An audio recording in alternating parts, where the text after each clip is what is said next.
Are you forever confused on how to buy t-shirts? Well, today's video is just for that. Number one, your t-shirt has to fit comfortably around your neck, your arms, your stomach, your bust.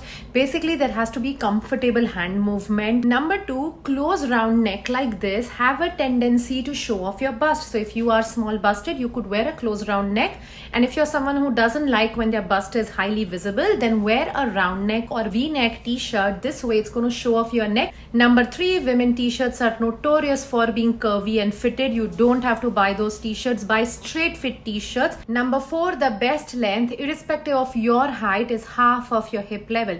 And number five, when it comes to sleeves, don't wear tightly fitted half sleeves if you are heavy busted or you have heavy arms, because that's going to highlight the heaviness of arms and your bust. I personally don't feel that t-shirt is an absolute important in everyone's wardrobe. If you are not comfortable wearing a t-shirt because it sticks to you, or you can't find the right style in your country or the right size for you, then don't buy a t-shirt.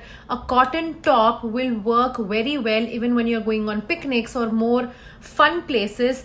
T-shirts or sleeveless t-shirts, sleeves t-shirt or a vest kind of t-shirt are good to own, but it's not a compulsory. And if you do, after this video, decide to invest in a t-shirt, then start with solids. Black and white t-shirts will take you a long way. Let me know if you have more questions.